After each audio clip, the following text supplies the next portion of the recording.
Welcome to এডুটার।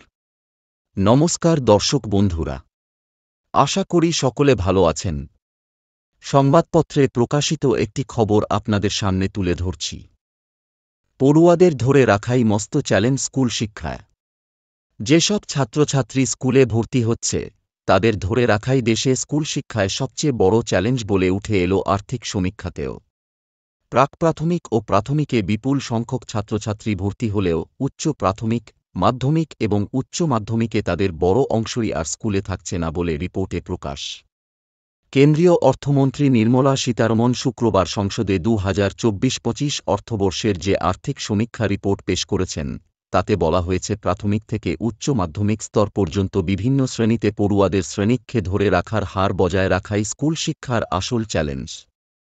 আর্থিক সমীক্ষার report অনুযায়ী প্রথম থেকে পঞ্চম, ষষ্ঠ থেকে অষ্টম, নবম-দশম এবং একাদশ-দ্বাদশে যথাক্রমে 85.4, 78, 63.8 এবং 45.6% ছাত্রছাত্রী স্কুলে থাকছে। রিটেনশন রেট অর্থাৎ উচ্চ মাধ্যমিক স্তরে স্কুলে থাকার চেয়েও স্কুল ফুটের হার 54.4% বেশি।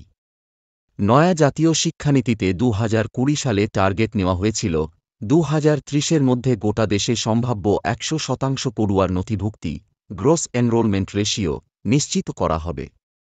কিন্তু আর্থিক সমীক্ষা বলছে প্রাথমিক স্তরে সম্ভাব্য পড়ুয়ার 93% স্কুলে নাম নথিভুক্ত করছে।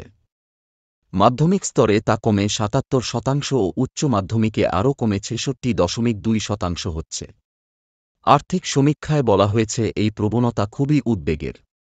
সম্প্রতি ইউডাইসের রিপোর্ট প্রকাশের পর রাজ্যের শিক্ষামন্ত্রী ব্রাত্য বসু দাবি করেছিলেন প্রথম থেকে অষ্টম শ্রেণীর মতো নবম, দশমেও মিড ডে মিল চালু করা উচিত। রাজ্যের মুখ্যমন্ত্রী মমতা বন্দ্যোপাধ্যায়ও এ ব্যাপারে বারবার কেন্দ্রের দৃষ্টি আকর্ষণ করে চিঠি দিয়েছেন বলে শিক্ষামন্ত্রী জানিয়েছিলেন।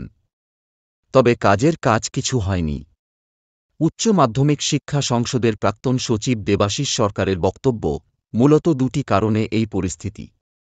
প্রথমত, আর্থসামাজিক দুর্বলতার কারণে দরিদ্র ও নিম্ন মধ্যবিত্ত পরিবারের সন্তানদের মধ্যে মাধ্যমিক ও উচ্চ মাধ্যমিকে স্কুল ছাড়ার প্রবণতা বাড়ছে।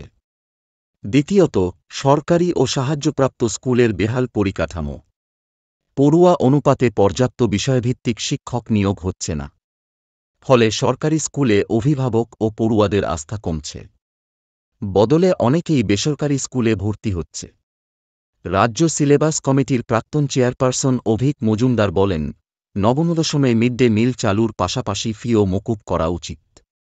শিক্ষার অধিকার আইনে অষ্টম শ্রেণী পর্যন্ত সরকারি ও সাহায্যপ্রাপ্ত স্কুলগুলি 240 টাকা ফি নিলেও তারপর অনেক ক্ষেত্রেই লাগাম ছাড়া ফি নেওয়ার অভিযোগ রয়েছে। আর্থিক সমীক্ষায় দাবি করা হয়েছে কম্পাউন্ড অ্যানুয়াল গ্রোথ রেটের CAGR হিসাবে শিক্ষায় ব্যয় 12% বেড়েছে। তবে জাতীয় শিক্ষানীতির লক্ষ্যমাত্রা অর্জনে সব স্তরে 100% পড়ুয়া নথিভুক্তি, পরিকাঠামো, স্কুল, ল্যাব, লাইব্রেরি, শিক্ষাকর্মীর সংখ্যা দ্বিগুণ করায় জোর দেওয়া হয়েছে আর্থিক সমীক্ষায়। এখন শুধু এই পর্যন্তই। এই ভিডিওটি ভালো লাগলে লাইক এবং শেয়ার করুন। পরবর্তী গুরুত্বপূর্ণ ভিডিও পাওয়ার জন্য চ্যানেলটি অনুগ্রহপূর্বক অবশ্যই সাবস্ক্রাইব করে রাখবেন। আপনাদের মতামত কমেন্টে জানাতে ভুলবেন না। ধন্যবাদ। সকলে ভালো থাকবেন।